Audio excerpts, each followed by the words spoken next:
Disaster, विभीषिका, आपदा। आज हम इसी विषय पर पूरे चैप्टर में डिस्कशन करने वाले हैं। डिजास्टर मैनेजमेंट की अगर कहीं आपदा आ जाती है तो उसका मैनेजमेंट कैसे किया जा सकता है, हम उससे बचाव कैसे कर सकते हैं।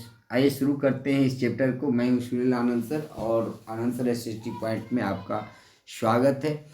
आपदा या विपत्ति ऐसी स्थिति को कहते हैं जिससे जान माल की भारी क्षति होती है और जो अचानक आ जाती है। हमारा भारत एक विशाल देश है, दुनिया का 7वां सबसे बड़ा देश है, आज के तारीख में सबसे ज़्यादा पॉपुलेशन वाला देश है। भारत एक ऐसा देश है जहाँ बहुत तरह की प्राकृतिक विविधताएं पाई जाती है। बड़ी बड़ी नदियाँ, बड़े बड़े झरने, बड़े बड़े ग्लेशियर्स, माउंटेन्स, प्लेन्स सभी कुछ भारत में है और इसीलिए भारत को डिजास्टर प्रोन कंट्री भी कहा जाता है। अपने देश में जो आपदा आती है, जो डिजास्टर आता है, उसके बारे में हम पढ़ने वाले हैं। डिजास्टर जो होते हैं उसको दो भागों में बांटा गया है, एक नेचुरल डिजास्टर, एक मैन मेड डिजास्टर। जो नेचुरल फोर्सेस के द्वारा डिजास्टर्स आते हैं उसको हम नेचुरल डिजास्टर्स कहते हैं, जैसे earthquake, cyclone, flood, droughts etcetera. जबकि कुछ ऐसी गतिविधियां हैं जो मनुष्य के द्वारा की जाती है और उसके कारण आपदा आती है, जो विपत्ति आती है, उसको हम मैनमेड डिजास्टर कहते हैं। जैसे न्यूक्लियर एक्सीडेंट, बायोलॉजिकल डिजास्टर्स जो होते हैं, ये सब मैनमेड डिजास्टर्स होते हैं। Hazards is a concept related to disaster. Hazards क्या होता है? जो डिजास्टर से जुड़े हुए कॉन्सेप्ट होता है। Hazards means a natural phenomena that may cause a disaster. एक ऐसी परिस्थिति, एक ऐसी परिघटना जिसके कारण डिजास्टर आने की संभावना होती है, उसको आपदा कहते हैं। इसको आप खतरा भी कह सकते हैं। जब डिजास्टर्स आता है तो जान माल की क्षति होती है और ऐसे में डिजास्टर मैनेजमेंट जो होते हैं वो लोगों की मदद करते हैं। आइए सभी डिजास्टर्स के बारे में हम एक एक करके पढ़ेंगे। सबसे पहला होता है अर्थक्वेक। जब धरती के अंदर जो भूगर्भीय हलचल होती है उसके कारण टेक्टोनिक प्लेटें हिलती है और उस टेक्टोनिक प्लेटें हिलने के कारण जो अर्थ क्रस्ट है उसमें मूवमेंट होता है और इसी परिस्थिति को ही हम अर्थक्वेक कहते हैं। इस चित्र को आप ध्यान से देखें। धरती के अंदर में एक पॉइंट दिख रहा है जो लाल रंग से है। ये वो सेंटर है जहां से अर्थक्वेक, धरती के अंदर कोई एक फिक्स पॉइंट नहीं है, एक काल्पनिक रूप से यहाँ पर दिखाया गया है कि उस बिंदु जहां से भूकंपन शुरू होता है, धरती के अंदर का वो क्षेत्र, उसको फोकस कहा जाता है। इसी प्रकार से धरती के उस फोकस के सीध में धरती का वह बिंदु जो बिल्कुल लंबवत होता है उसको ईपी सेंटर कहते हैं। अर्थक्वेक का वेव शुरू होता है, वो फोकस से शुरू होता है और उसका सबसे ज्यादा प्रभाव ईपी सेंटर पर होता है और अर्थक्वेक एक तरंग की तरह से आगे बढ़ता है। जिस तरह से वो आगे बढ़ता है धीरे धीरे उसका प्रभाव कम होते चला जाता है। हम ईपी सेंटर और फोकस के बारे में समझ चुके हैं। भूकंप जब आता है तो उसकी तीव्रता को मापने के लिए एक यंत्र का उपयोग किया जाता है जिसको सिस्मोग्राफ कहा जाता है और सिस्मोग्राफ के द्वारा ये जो अर्थक्वेक के वेव्स होते हैं उसको रिकॉर्ड किया जाता है और वो जिस चीज में रिकॉर्ड किया जाता है उसको रिक्टर स्केल कहते हैं। तो रिक्टर स्केल एक पैमाना होता है जबकि सिस्मोग्राफ एक यंत्र होता है जिसके द्वारा हम धरती के अंदर के जो वेव होते हैं अर्थक्वेक के उसको मापते हैं। अर्थक्वेक के वेव्स होते हैं वो 1 से 9 अंक तक मापे जाते हैं और 5 से कम जो तीव्रता होती है उसको वो सीरियस नहीं होता है, लेकिन 6 से लेकर के 9 या 10 तक जो तीव्रता होती है वो काफी भयंकर होती है और वायलेंट होती है। भारत में कई बार भूकंप आए हैं, ऐसे ऐसे भूकंप आए हैं जिससे कि जान माल की बहुत क्षति हुई है। इस तरह के एक भूकंप 26 जनवरी 2001 ईस्वी को गुजरात के भुज इलाके में आई थी। जो लातूर और उस्मानाबाद जिला पड़ता था। और ये ठीक 26 जनवरी यानी गणतंत्र दिवस के सुबह की घटना थी और बहुत ही डिवास्टेड अर्थक्वेक था, जिसमें तकरीबन 15 लाख से ज्यादा लोग घायल हुए थे। 20,000 से ज्यादा लोगों को अपनी जान गंवानी पड़ी थी और 8 लाख से ज्यादा लोगों को अपने घर को छोड़कर दूसरे जगह जाना पड़ा था। उनके घर वगैरह बिल्कुल डिस्ट्रॉय हो चुके थे, खत्म हो चुके थे।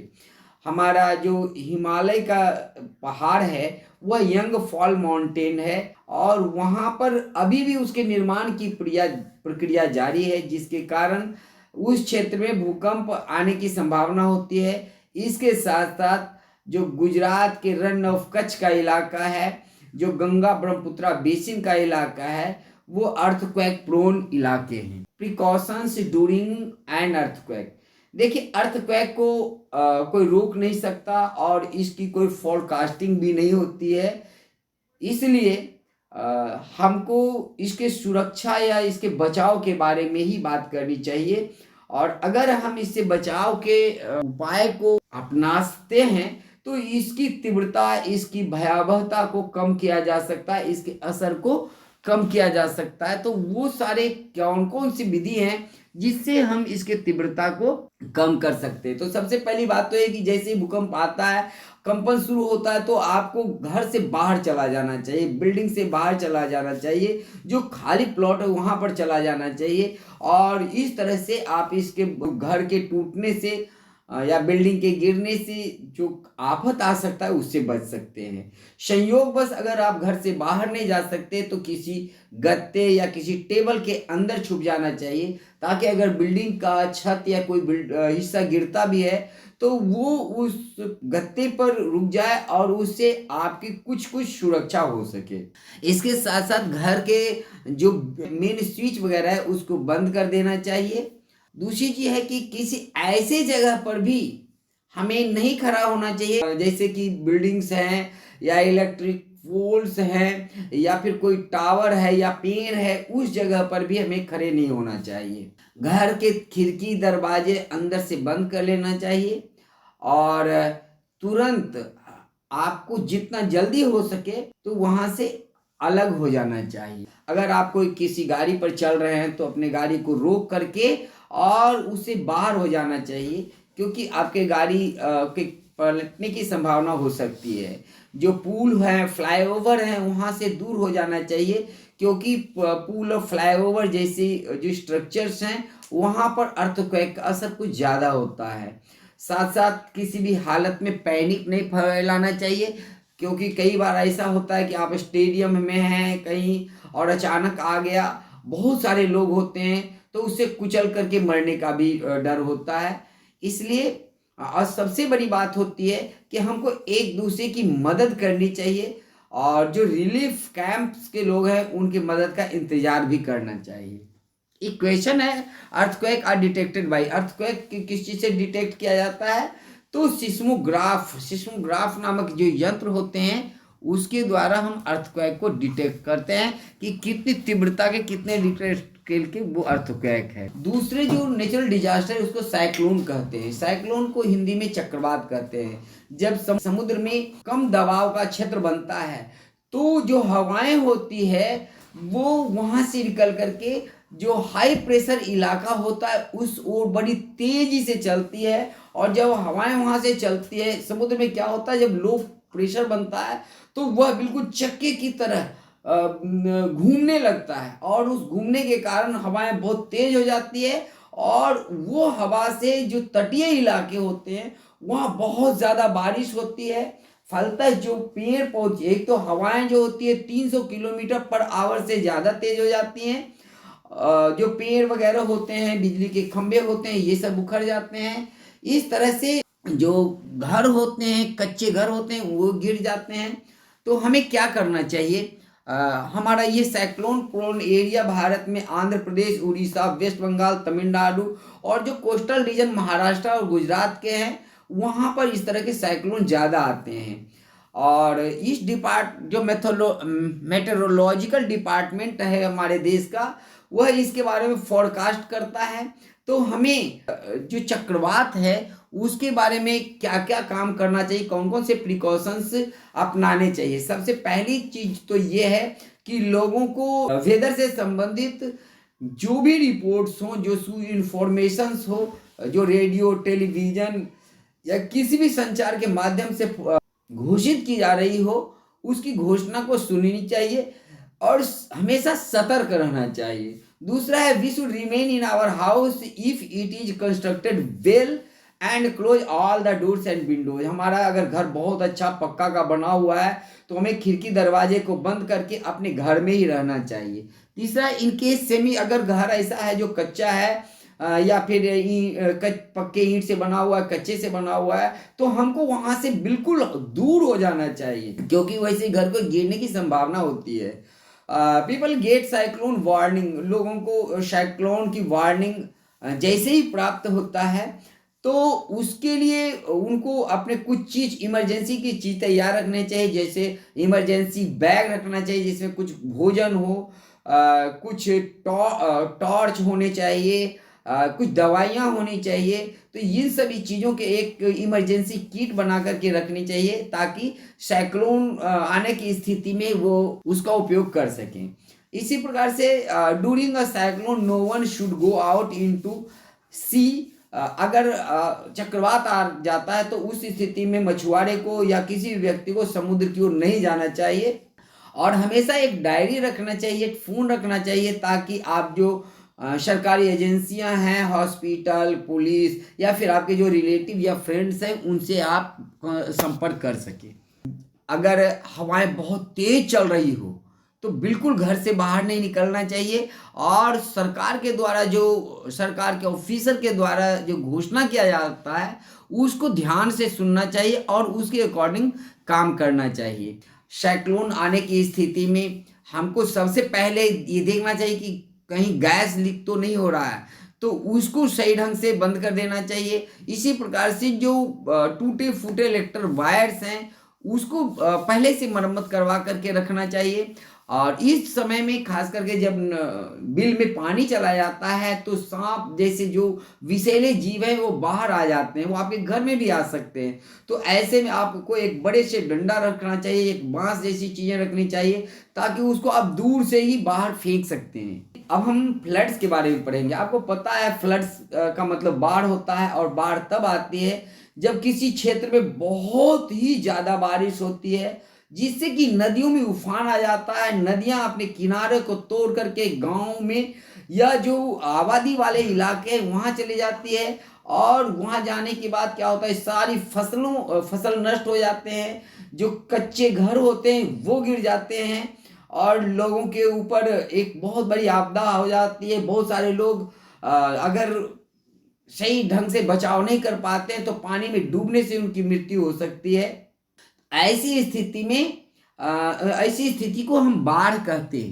बाढ़ की स्थिति खास करके जहाँ बड़ी बड़ी नदियां बहती है, खास करके गंगा, ब्रह्मपुत्रा, बेसिन का जो इलाका है, सतलुज, घग्गर, फ्लड का फोरकास्टिंग किया जाता है। भारत का सेंट्रल वाटर कमीशन इसका फोरकास्टिंग करता है और खास करके जो इससे हमें क्रॉप्स, जो पशु हैं, प्रॉपर्टी है, सब समाप्त हो जाते हैं। तो बाढ़ को भी रोकना पूरी तरह से संभव नहीं है क्योंकि यह एक प्राकृतिक आपदा है और बारिश कब बहुत ज़्यादा हो जाएगी, कब नदियों में उफान आ जाएंगे, कहना मुश्किल है। तो इससे हम सुरक्षा के लिए बचाव के प्रयास कर सकते हैं। तो क्या क्या किया जा सकता है, प्रिकॉशन क्या क्या लिए जा सकते हैं। पहला, we should remember and memorize the routes and location of safe shelters and the fastest and safest route to reach them. अगर बाढ़ आता है, हमारे गांव में आ गया, तो हमको ये पता रहना चाहिए कि कौन ऐसा जगह है जहां पर बाढ़ का पानी नहीं पहुंच सकता है। जो गांव के ऊंचे जगह होते हैं, ऊंची बिल्डिंगें होती है, या वहां पर जाने के रास्ते जो हैं आपको पता होना चाहिए ताकि बाढ़ के पानी आने से पहले आप वहां पर सुरक्षित चले जाएं। दूसरा है we should continuously watch flood warning and weather reports on television. अगर टेलीविजन है, रेडियो है, तो उस पर आपको हमेशा बरसात के दिनों में, जैसा कि आपको पता है कि जुलाई से सितंबर तक बरसात का महीना होता है और इसी दौरान बारिश ज़्यादा आती है। तो आपको हमेशा इसके बारे में जागरूक रहना चाहिए। जो वेदर फोरकास्टिंग होता है उसको सुनते रहना चाहिए। Everyone must know the use of first aid kits specially for medicine and snake bites and diarrhoeas. तो आदमी को उस स्थिति में जब बाढ़ आने की स्थिति हो तो एक फर्स्ट एड किट हमेशा ऑलरेडी तैयार रखना चाहिए, ताकि अगर बाढ़ आ जाए या फिर उसमें सांप किसी को काट ले, या फिर ऐसे में जब बहुत सारे गंदे या बदबूदार पानी आते हैं, पोल्यूटेड वाटर आता है, तो उसके पीने से डायरिया हो सकता है। तो उससे बचाव के लिए कुछ दवाई वगैरह का एक किट बना करके हमेशा साथ में रखना चाहिए। For trying important things and belongings we should keep a strong ropes with us. हमें हमेशा ऐसी स्थितियों के मजबूत रस्से रखना चाहिए, ताकि हम उससे, कोई बाढ़ में डूब रहा है, आप ऊंचे जगह पर हैं तो आप उसको रस्सी फेंक सकते हैं, और फेंकेंगे रस्सी रहेगा तो रस्सी को पकड़ करके वो वहां से बाहर निकल सकता है। इसलिए एक मजबूत रस्से हमेशा रखना चाहिए। इसी प्रकार से भोजन और कुछ कपड़े हमेशा एक वाटर प्रूफ बैग में रखना चाहिए, क्योंकि बाढ़ के समय सबसे ज़्यादा दिक्कत भोजन की होती है, क्योंकि पानी से सारे भोज्य पदार्थ होते हैं वो खराब हो जाते हैं। तो अगर हम इन खाने की सामान है या जो कपड़े हैं उसको वाटर प्रूफ बैग में रखते हैं तो उससे वो खराब नहीं होता।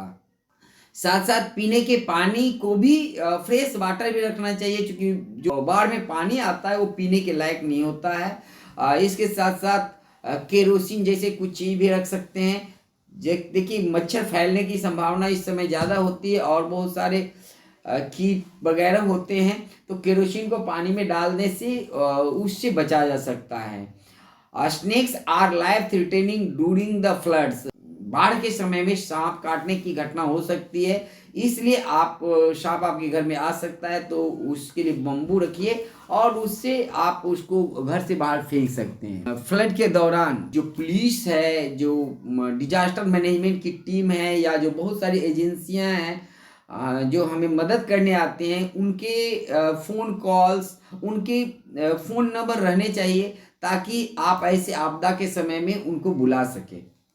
अभी हम पढ़ रहे थे आप इस चैप्टर के तीसरा प्रमुख डिजास्टर जिसको फ्लड्स कहते हैं, और अब हम ड्रॉट्स के बारे में पढ़ेंगे। ड्रॉट्स पता है सुखाड़ को कहते हैं।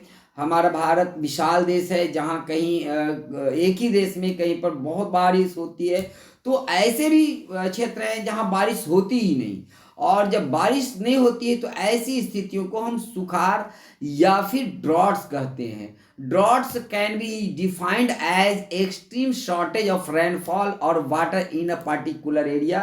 किसी खास क्षेत्र में जब बहुत कम बारिश होती है तो वैसी स्थिति को ड्रॉट्स कहा जाता है। और ड्रॉट्स की स्थिति में जो वाटर लेवल होता है धरती के अंदर काफ़ी चला जाता है। साथ साथ जो पंप वगैरह हैं वो सूख जाते हैं, तालाब सूख जाते हैं, चापाकल जो हैंड पंप होता है उसमें पानी नहीं भी मिल पाता है, और जो एग्रीकल्चर वगैरह होता है वो बिल्कुल समाप्त हो जाती है। हमारे देश में Rajasthan, Gujarat, Madhya Pradesh, Maharashtra, some parts of Telangana, Andhra Pradesh, Chhattisgarh, Jharkhand, Tamil Nadu, Bihar, Punjab, Haryana, Uttar Pradesh और कर्नाटका, ये सारे जो क्षेत्र हैं भारत के वो ड्रॉट प्रोन इलाके हैं। लेकिन हम सुखाड़ को रोक नहीं सकते, लेकिन बेटर प्लानिंग के माध्यम से इसके असर को कम कर सकते हैं। आइए, प्रिकॉशन अगेंस्ट द ड्रॉट्स। तो सुखाड़ से बचने के साधन ही महत्वपूर्ण होते हैं। हमको इसके लिए वाटर मैनेजमेंट प्लान बनाने की ज़रूरत होती है। सबसे बड़ी ज़रूरत ये होती है कि जो वाटर कंजर्वेशन होता है इसके बारे में किसानों को बताना चाहिए। दूसरा, रेन वाटर हार्वेस्टिंग को प्रोमोट किया जाना चाहिए। रेन वाटर हार्वेस्टिंग में क्या होता है, जो बारिश के पानी होता है उसको अंदर गड्ढे खोद करके उसमें स्टोर किए जाते हैं। छत से जो पानी आता है उसको पाइप के माध्यम से उसमें स्टोर किया जाता है, जिससे कि ग्राउंड वाटर बना रहता है। तीसरा है कि लोगों को ट्रेंड करना चाहिए प्रॉपर ढंग से वाटर कंजर्वेशन के लिए, और इन्हें बताना चाहिए कि किस स्ट्रेटजी के तहत वाटर को कंजर्व किया जा सकता है। इसके अतिरिक्त जो ड्रॉट रेजिडेंट्स क्रॉप्स होते हैं, इस तरह के क्रॉप्स होते हैं जिसमें कि कम पानी की ज़रूरत होती है, उसको लगाने के लिए एनकरेज करना चाहिए। और साथ साथ इस तरह के वाटर के लॉस, बर्बादी ना हो, इस तरह के जो सिंचाई के साधन हैं उसको बनाने चाहिए। अब देखिए क्या होता है कि जब हम पहले खेत में सिंचाई करते थे तो पूरा एक छोटे से खेत को सिंचाई करने के लिए बहुत दूर तक पानी खेत से जाता था और पानी की बर्बादी होती थी। लेकिन जब हम पाइप के माध्यम से ले जाते हैं तो जिस खेत में हमको पानी ले जाना होता है सिर्फ वहीं पर पानी जाता है, इससे पानी की बर्बादी होती है। कई ऐसे राज्य हैं, उत्तर प्रदेश, हरियाणा, पंजाब, ऐसे राज्यों में इस तरह की व्यवस्थाएं की जा रही है। Some parts of Telangana, Andhra Pradesh, Chhattisgarh, Jharkhand, Tamil Nadu, Bihar, Punjab, Haryana, Uttar Pradesh और कर्नाटका, ये सारे जो क्षेत्र हैं भारत के वो ड्रॉट प्रोन इलाके हैं। लेकिन हम सुखाड़ को रोक नहीं सकते, लेकिन बेटर प्लानिंग के माध्यम से इसके असर को कम कर सकते हैं। प्रिकॉशन अगेंस्ट द ड्रॉट्स, तो सुखाड़ से बचने के साधन ही महत्वपूर्ण होते हैं। हमको इसके लिए वाटर मैनेजमेंट प्लान बनाने की ज़रूरत होती है। सबसे बड़ी ज़रूरत ये होती है कि जो वाटर कंजर्वेशन होता है इसके बारे में किसानों को बताना चाहिए। दूसरा है रेन वाटर हार्वेस्टिंग को प्रोमोट किया जाना चाहिए। रेन वाटर हार्वेस्टिंग में क्या होता है, जो बारिश के पानी होता है उसको अंदर गड्ढे खोद करके उसमें स्टोर किए जाते हैं। छत से जो पानी आता है उसको पाइप के माध्यम से उसमें स्टोर किया जाता है, जिससे कि ग्राउंड वाटर बना रहता है। तीसरा है कि लोगों को ट्रेन करना चाहिए प्रॉपर ढंग से वाटर कंजर्वेशन के लिए, और इन्हें बताना चाहिए कि किस स्ट्रेटजी के तहत वाटर को कंजर्व किया जा सकता है। इसके अतिरिक्त जो ड्रॉट रेजिडेंट्स क्रॉप्स होते हैं, इस तरह के क्रॉप्स होते हैं जिसमें कि कम पानी की ज़रूरत होती है, उसको लगाने के लिए एनकरेज करना चाहिए। और साथ साथ इस तरह के वाटर के लॉस, बर्बादी ना हो, इस तरह के जो सिंचाई के साधन हैं उसको बनाने चाहिए। अब देखिए क्या होता है कि जब हम पहले खेत में सिंचाई करते थे तो पूरा एक छोटे से खेत को सिंचाई करने के लिए बहुत दूर तक पानी खेत से जाता था और पानी की बर्बादी होती थी। लेकिन जब हम पाइप के माध्यम से ले जाते हैं तो जिस खेत में हमको पानी ले जाना होता है सिर्फ वहीं पर पानी जाता है, इससे पानी की बर्बादी होती है। कई ऐसे राज्य हैं, उत्तर प्रदेश, हरियाणा, पंजाब, ऐसे राज्यों में इस तरह की व्यवस्थाएं की जा रही है। अभी तक हमने अर्थक्वेक, फ्लड एंड साइक्लोन के बारे में देखा था। अब जो एक और महत्वपूर्ण प्राकृतिक आपदा है जिसको सुनामी कहते हैं। सुनामी पता है, एक जैपनीज वर्ड है। जब समुद्र के अंदर भूगर्भीय हलचल के कारण पानी बिल्कुल ऊपर आकर के एक बड़े वेव को बन करके आगे बढ़ता है, तो उससे जो डिजास्टर होता है उसको सुनामी कहते हैं। समुद्र के अंदर भी वोल्केनिक इरप्शन होता है या फिर अर्थक्वेक होता है, वो इसके मेजर काउज होते हैं। सुनामी के जो वेव होता है वो काफ़ी तेज होता है, ये 500 से 1000 किलोमीटर पर आवर की गति से आगे बढ़ता है। सुनामी को भी रोका नहीं जा सकता, एक नेचुरल डिजास्टर्स है, लेकिन हम इससे बचाव के कुछ उपाय कर सकते हैं। जैसे सबसे पहला ये उपाय हमको करना है, हमको सुनामी के बारे में हमेशा जागरूक रहना चाहिए। दूसरा है, हमारा घर जो होता है, खास करके समुद्र तटीय इलाके हैं, तो वहाँ समुद्र से 2 किलोमीटर से अधिक दूरी पर ही आवासीय इलाके होने चाहिए, और समुद्र तल से कम 10 मीटर की ऊंचाई पर ही घर होने चाहिए, रहने की जगह होनी चाहिए। आप बच सकते हैं। प्रिकॉशंस हम बता रहे थे। सुनामी की वार्निंग सिस्टम को इंस्टॉल करना चाहिए ताकि अगर इस तरह की संभावना हो तो उसके बारे में पूर्व जानकारी मिले और आप बच सकते हैं। तो अभी तक हम जितने भी तरह की प्राकृतिक आपदा, नेचुरल डिजास्टर के बारे में पढ़े, उनमें अर्थक्वेक, साइक्लोन, फ्लड, ड्रॉट्स और सुनामीज थे। अब हम जो पढ़ने जा रहे हैं वह ह्यूमन मेड डिजास्टर। ऐसा नहीं है कि प्रकृति ही नाराज होती है, आदमी की गलतियों के कारण भी बहुत सारे डिजास्टर्स आते हैं। इसमें मानवीय भूल हो सकता है या फिर मानव के जो द्वारा किया गया विध्वंसक कार्य होते हैं, उससे भी इस तरह के डिजास्टर आते हैं। खास करके टेररिज्म, रॉयट्स या जो यूज ऑफ वेपन्स हैं, इससे बड़ा डिस्ट्रक्शन होता है। साथ साथ जो केमिकल एक्सीडेंट्स होते हैं, जो न्यूक्लियर एक्सीडेंट होते हैं, उससे भी इस तरह के डिजास्टर आता है। तो हम इससे बच कैसे सकते हैं, प्रिकॉशन क्या हो सकता है? In case of exposure to nuclear radiation, close the doors and windows of your house and stay indoors. अगर कोई न्यूक्लियर रेडिएशन फैलता है तो घर के दरवाजे और खिड़की को पूरी तरह से बंद कर लेना चाहिए और घर के अंदर में रहना चाहिए। दूसरा है कि इस तरह के एक चार्ट बना करके आपको रखना चाहिए। अगर कोई केमिकल डिजास्टर्स होने की संभावना होता है, आप ऐसे क्षेत्र में रहते हैं, तो कौन से काम किए जाएं और कौन से काम नहीं किए जाएं, इसका एक लिस्ट रखें और उसके अकॉर्डिंगली आप काम करें। तीसरा है कि अगर कोई सांप काटने की घटना होती है या जहर पॉइजनिंग की समस्या होती है तो उसके एंटीडोट्स को यूज किया जाता है। इसके अतिरिक्त तो जो वाटर रिसोर्सेज हैं उसको सही करके रखा जाता है। इससे हम ह्यूमन मेड डिजास्टर से बच सकते हैं। अब जो लोकल अथॉरिटीज हैं, सरकारी अथॉरिटीज हैं, उसके इंस्ट्रक्शंस को पालन करें। जो ट्रैफिक रूल है उसको पालन करेंगे तो हम रोड एक्सीडेंट से बच सकते हैं। इसी प्रकार से आग लगने की अगर घटना की संभावना होती है तो हमको ये पता हो जाना चाहिए कि क्या करें आग बुझाने के लिए और क्या ना करें। आग लगने की स्थिति में इसकी जानकारी होनी चाहिए। जो फायर ब्रिगेड के लोग होते हैं, फायर फाइटर्स होते हैं, वो ट्रेनिंग देते हैं, फायर मैनेजमेंट्स वाले।